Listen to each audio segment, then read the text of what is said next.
Post natal physiotherapy exercise. அதாவது குழந்தை பிறந்ததுக்கப்புறம் நம்ம பண்ணக்கூடிய எக்ஸசைஸ்லாம் என்னென்ன அப்படின்றத பார்க்க போகிறோம். குழந்தை பிறந்ததுக்கப்புறம் நம்மளோட ஹெல்த்தையும் நம்ம எப்படி ஃபிட்டாக இருக்கணும் அப்படின்றதுக்கான எக்ஸசைஸ் எல்லாமே பார்க்க போகிறோம். ஸோ 0 to 6 வீக்ஸில் நம்ம என்னென்ன பண்ணணும் அப்படின்னா, ஸோ ஃபர்ஸ்ட் ஒன்று பார்த்தோம் அப்படின்னா, ஒன்று டயஃப்ரமேட்டிக் ப்ரீத்திங் எக்ஸசைஸ், அதாவது மூச்சு பயிற்சி அதிகமாக பண்ணணும். அண்ட் செகண்ட் ஒன்று பார்த்தோம் அப்படின்னா பெல்விக் ஃப்ளோர் மசில்ஸை ஸ்ட்ரென்தன் பண்ணணும். ஸோ குழந்தை பிறந்ததுக்கப்புறம் நம்மளோட அடிவயிறு தசைகள் எல்லாமே ரொம்ப வீக்காக இருக்கும். ஸோ அந்த தசைகள் எல்லாமே நம்ம ஸ்ட்ரென்தன் பண்ணணும். தென் அதுக்கப்புறம் பார்த்தோம் அப்படின்னா வாக்கிங் கண்டிப்பாக போகணும். ஸோ ஒரு நாளைக்கு 10லேருந்து 15 நிமிஷம் வாக்கிங் கண்டிப்பாக போகணும். அதுக்கப்புறம் நம்மளோட போஸ்டரை ரொம்ப ஸ்ட்ரெயின் பண்ணாமல் பார்த்துக்கணும். நம்ம குழந்தைய கேரி பண்ணுறதும் சரி, தென் ஃபீட் பண்ணும்போது நம்மளோட போஸ்டர் ரொம்ப ஸ்ட்ரெயின் பண்ணாமல் பார்த்துக்கணும். கண்டிப்பாக சி செக்ஷன் டெலிவரி பண்ணியிருக்கவங்க பார்த்தோன்னா ஸோ ஹெவி வெயிட்டை லிஃப்ட் பண்ணுறதை கண்டிப்பாக அவாய்ட் பண்ணணும்.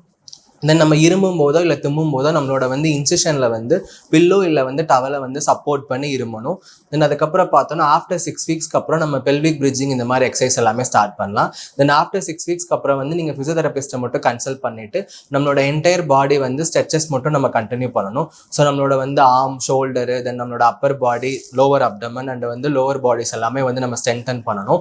ஸோ இந்த பீரியட் ஆஃப் டைமில் பார்த்தோம் அப்படின்னா உங்களுக்கு எதுவும் பேக் பெயின் இருக்குது, இல்லை ஹிப் பெயின் இருக்குது, இல்லை யூரினரி இன்கான்டினன்ஸ் இருக்குது, இல்லை ஸ்கார் ஏரியா ரொம்ப அன்கம்ஃபர்டபுளாக இருக்குது, அந்த மாதிரி உங்களுக்கு கம்ப்ளைண்ட்ஸ் இருந்தது அப்படின்னா நீங்கள் ஃபிசியோதெரபிஸ்ட்டை மட்டும் விசிட் பண்ணணும். ஸோ இதெல்லாமே உங்களுக்கு வராமல் நீங்கள் சரி பண்ணணும் அப்படின்னு நினச்சிங்கன்னா ஸோ உங்களோட பாடியை டீஹைட்ரேட் ஆகாமல் ஹைட்ரேட்டடாக பார்த்துக்கணும். தென் ப்ராப்பர் எக்ஸசைஸ் ஃபாலோ பண்ணணும். அது போக பார்த்தீங்க அப்படின்னா ஸோ நியூட்ரிஷன்ஸ் நல்லா சாப்பிடணும். தேங்க்யூ.